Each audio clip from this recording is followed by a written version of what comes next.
सबसे बड़ा सवाल मोस्ट वांटेड हिडमा, इसको लेकर बीते 24 से 48 घंटे में इतनी खबरें सोशल मीडिया पर प्रसारित हो चुकी हैं, उसमें यह स्पष्ट नहीं हो पा रहा है कि क्या हिडमा वास्तव में अभी भी उस करेगुट्टा की पहाड़ी पर फंसा हुआ है या फिर भाग चुका है। अलग अलग मीडिया रिपोर्ट्स और अलग अलग सोशल मीडिया प्लेटफॉर्म्स पे दावा किया जा रहा है कि हिडमा अपने कुछ साथियों के साथ तेलंगाना के बॉर्डर की तरफ भाग चुका है।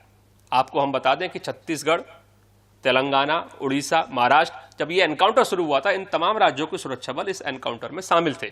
लेकिन जैसे जैसे समय बीतता गया वैसे वैसे राजनीति भी सक्रिय हो गई और खास तौर पर तेलंगाना की ओर से जिस तरह की राजनीति इस एनकाउंटर को रुकवाने के लिए शुरू हुई, उसके बाद से छत्तीसगढ़ सरकार इस पूरे मोर्चे पर अकेले पड़ गई। हालांकि सुरक्षा बलों का जो मनोबल है वो कहीं से भी कम नहीं हुआ। लगातार आज भी छत्तीसगढ़ के जो सुरक्षा बल हैं और जो केंद्र सरकार के जो सुरक्षा बल हैं वो मिलकर इस एनकाउंटर को अभी भी लगातार अंजाम दे रहे हैं। लगातार मुठभेड़ चल रही है, इस तरह की खबरें अभी बनी हुई हैं।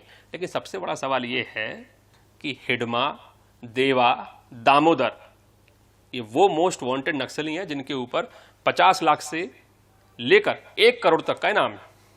लेकिन इनकी स्थिति को लेकर सुरक्षा बल चीजें क्लियर नहीं कर रहे हैं। लेकिन मीडिया में रिपोर्ट्स आ रही हैं कि हिडमा भाग चुका है। क्यों भाग चुका है? क्योंकि तेलंगाना की ओर से जो सुरक्षा बल काम कर रहे थे, जो घेराबंदी की जा रही थी, वो कमजोर हो गई और जाहिर तौर पर इससे हिडमा को भागने का मौका मिल गया। ऐसा तमाम मीडिया रिपोर्ट्स में दावा किया जा रहा है। इस मामले को लेकर IANS 24/7 ने बस्तर आईजी से बात करने की कोशिश की, लेकिन उनकी तरफ से इस पूरे मामले को लेकर किसी तरह की स्पष्ट राय नहीं दी गई।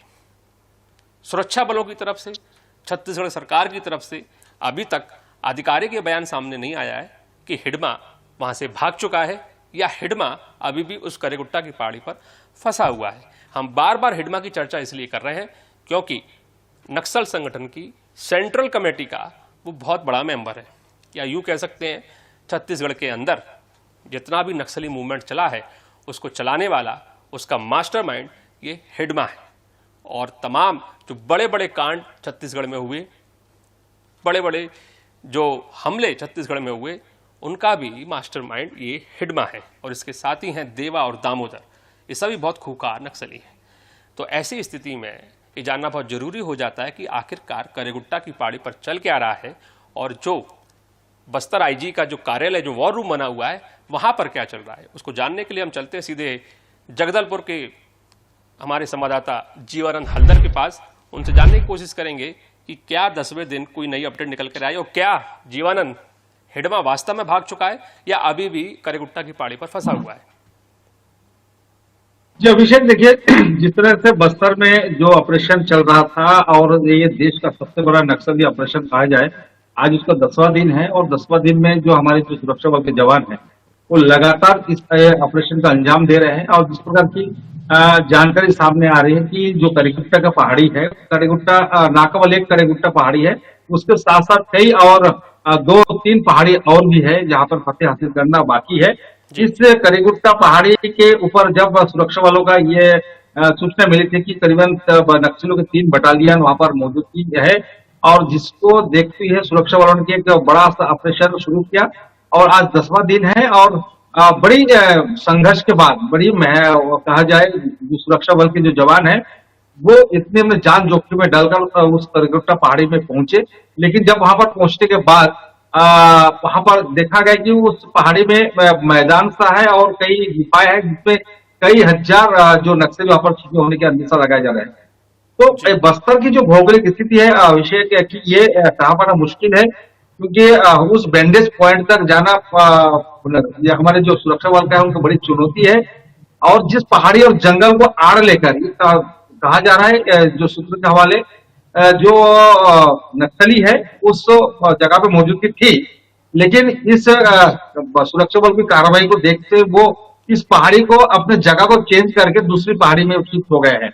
लेकिन हमारे सुरक्षा के जो जवान है वो अभी भी इस पहाड़ियों का ऑपरेशन के लिए तैयार है और वो दूसरे पहाड़ी के और पहुंच रहे हैं। आज इस प्रकार की जो खबर है कि जो हिडमा की बात आपने कहा कि हिडमा का क्या स्थिति है, हिडमा इस समय कहाँ है, ये हो सके हमारे बस्तर आईजी से कई बार संपर्क करने का मैंने कोशिश किया, लेकिन वो उन्होंने साफ तौर पे ये समझा जा रहा है कि ऑपरेशन के सुरक्षा दृष्टि का देखते हुए उन्होंने अभी तक किसी प्रकार कोई खुलासा नहीं किया है।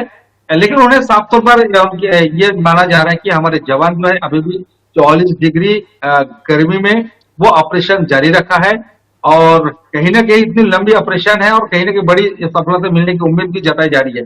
लेकिन सबसे बड़ी दुखद बात यह है अभिषेक को, जो फोर्सेस के जो अंतर राज्य के जो हमारे फोर्सेस है, जो सहयोग हमें मिलना चाहिए था, ये खबर मिल रही है कि दूसरे जो राज्य के जो सुरक्षा बल है, तो वो उतना सहयोग नहीं मिल पा रहा है, चाहे तेलंगाना की बात की जाए, चाहे महाराष्ट्र की बात की जाए, सिवाय स्केल्टर फोर्स के।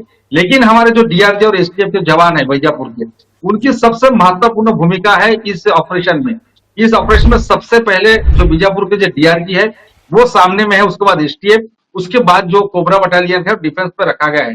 तो कहीं ना कहीं ये जो ऑपरेशन में बाकी फोर्सेस का ये तो पुष्टि नहीं है, लेकिन जो सूचना आ रही है कि बाकी राज्य से जो जिस प्रकार की हमें जो सपोर्ट मिलना चाहिए था, वो सपोर्ट अब फिलहाल मिल नहीं रहा है। इसका क्या वजह है ये तो बता पाना मुश्किल है, लेकिन बस्तर के जो हमारे यहाँ के जो सुरक्षा बल है वो लगातार इस ऑपरेशन का अंजाम दे रहा है, और वो अब करीगुट्टी पहाड़ी को फतेह हासिल कर जो बाकी जो 3 पहाड़ी है उस पर उन्होंने ऑपरेशन लॉन्च किया है। और ये जो पहाड़ी है ये साधारण सी पहाड़ी नहीं है अभिषेक, करीबन ये गढ़चिरौली से लेकर तेलंगाना के जो बॉर्डर करीबन 50 किलोमीटर के दायरे में बड़े बड़े चट्टान, बड़े बड़े पहाड़ी है और घने जंगल है, खाई है, और इस प्रकार की जगह पे ऑपरेशन करना तो हमारे सुरक्षा बल के लिए चुनौती है। लेकिन वो हार नहीं माना, इतनी 44 डिग्री तापमान में भी अभी तक के उन्होंने इस ऑपरेशन को जारी रखा। और मिशन हिडमा ये कहा जाए, क्योंकि जिस प्रकार हिडमा एक बड़ा सा नामचीन चेहरा है और या नक्सलियों का बड़ा लीडर है, करीबन 1 करोड़ की उन्होंने कहा उसके ऊपर इनाम है जी। सुरक्षा पर। माना जा रहा है कि अगर हम हिडमा को अगर घेरेंगे तो अगर उन्हें हम मार गिराएंगे तो कहीं ना कहीं पुलिस की सबसे बड़ी सफलता मिलेगी। लेकिन आईजी बस्तर ने इससे पहले एक बयान दिया था कि नक्सली चाहे पाताल में छिपे हो चाहे हवा में छिपे हो, उन्हें ढूंढकर चुन चुनकर उन्हें जो है ना मार गिराया जाएगा।